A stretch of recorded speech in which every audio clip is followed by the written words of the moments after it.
Hello and welcome to Newsmax TV. I'm John Bachman. We're here in the Russell Senate Office Building Rotunda with Senator Marco Rubio. Thanks for being with us. Thank you. Thanks for doing this. So there's going to be a delay now. The bill is going to be introduced tomorrow, and it was going to be apparently voted on this week as well. Now it's going to be a delay. There's going to be more hearings. Well, it was never going to be voted on this week. I mean, it's the first vote on the bill, meaning the amendment process where they start actually making changes to it. That's not even till May. That's 4 weeks away. What was going to happen is we were going to introduce it tomorrow, Tuesday, and then there was going to be a hearing, the first hearing on Wednesday. They've now delayed that till Friday to give people more time to read it, and we're doing a lot of work individually with members' offices to walk them through the particulars of it. And then there'll be a second hearing next week, and that's very positive. And then 3 weeks will go by before they actually have to start filing amendments. So people are going to have close to a month to review this thing. It's going to be posted online. It's going to be publicly available. And you know, I think it's a very good piece of work in terms of legislation to solve a very serious problem that our country faces. I know this is something you've been pushing for a while, and it seemed like Chairman Leahy was resistant to your request initially. What changed? Well, I'm not sure. Look, I think that there has been a lot of hearings about immigration around here in the past, but this is no longer hearings about immigration. This is hearings about an immigration bill that is going to fundamentally redefine and modernize our legal immigration system. And then there are enforcement mechanisms that are in place that we need to get answers to. For example, we set aside some money for border security, but we don't know if that exact number is the right amount. It's kind of a placeholder. We don't know if it's enough or too much. We just don't know. And that's one of the things we hope the committee will decide. And then certainly there's the process for how we're going to handle those who have violated our immigration laws. And I think that should be reviewed as well. So I think this should be an open process. It shouldn't take forever, but it should take certainly enough time, and it shouldn't be rushed to the floor. Everyone should have a chance to read it, have an opinion on it, and make changes that improve it. We've got bits and pieces of information, what's going to be included, what's going to be excluded. When the bill is released tomorrow, is there going to be anything surprising to you? I think people will be surprised at how much reform there is in the legal immigration system. I mean, for example, one of the things we targeted was chain migration. You know, and we've redefined the family category so that many of the ways that people are now bringing extended families here are going to be more difficult in the future, and quite frankly impossible. We get rid of the diversity visa.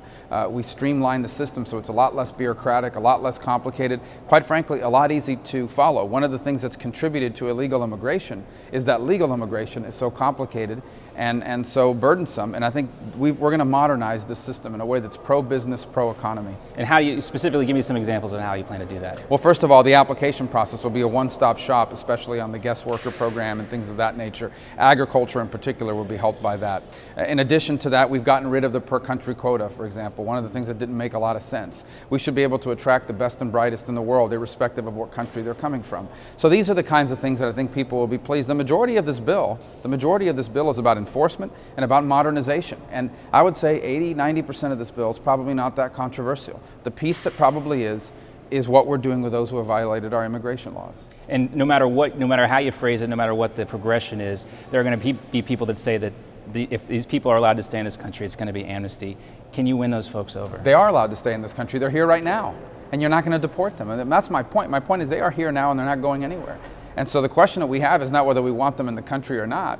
The question is whether we want them in the country knowing who they are, having them paying taxes, or do we want them in the country the way they are now, where many of them don't pay taxes, we don't know who they are, and they'll be here for the rest of their lives. So this idea, we're not talking about bringing 11 million people to the U.S. These are people that are here. Some of them have been here for 2 decades. So I just don't think that's a valid point in terms of saying that leaving the status quo is something that's an option. It's not an option. Do you think the bill would have an easier time here in the Senate than it would in the House? Well, I think the House is working on its own product, and I don't know too much about it other than I think they're similar. Obviously, they probably have some significant differences that will have to be worked through. But look, the bottom line is that I think both in the House and Senate, there's a bipartisan recognition that immigration is a problem in the U.S. We have a broken legal immigration system. We're not enforcing our laws, and we have millions of people here illegally. We have to deal with all three of those things. And I hope this is the year that happens, because the status quo is really bad for America. In one other subject, I wanted to get your take real quick on the Venezuelan elections. It looks like Maduro is going to be announced the winner. There's some questions about whether, right. And we know Maduro is backed by, there's a close relationship with Cuba, and Capriles might be more open to a more democratic society. Talk about your feelings. Well, first of all, I mean, I think that it's an undemocratic election in the sense that the government actually, dominates the airwaves. Imagine a U.S. election, okay, where the Democratic Party, because that's who's in power now in the White House, basically controls all the advertising and all the airwaves, and the other side isn't allowed to advertise at all. Imagine that for a moment. That's what the Venezuelan elections were like. Despite that, and despite accusations of fraud and things that are going on that I hope will be investigated, the margin was very, very narrow, which shows you the Venezuelan people are looking for a new direction. Look, ultimately, the future of Venezuela belongs to the people of that country, not to us. I just hope they choose a new direction, because Venezuela is a country with so much potential, and it's largely fallen into the hands of leaders that are clowns, who align themselves with some of the worst elements in the world, have squandered the riches of that country, have allowed the Cubans to basically come and take over their country. It's an outrage. Is there anything the U.S. can do without being overt, maybe just nudge the country in the right I think direction? the best thing we can do is help the people of Venezuela understand that if their leaders are reasonable people, we want to have a good relationship with them. We have nothing against the Venezuelan people. We would love to have a positive relationship with Venezuela. But if their leaders are irrational people, people that claim to talk to birds who came back in the form of Hugo Chavez, or Hugo Chavez coming back in the form of a bird, people that align themselves with Muammar Gaddafi and some of the worst killers in the world, then I think it's going to be very difficult to have that kind of relationship. All right, Senator Marco Rubio, thanks for your time. I do appreciate it. Thank you. Thanks for watching Newsmax TV.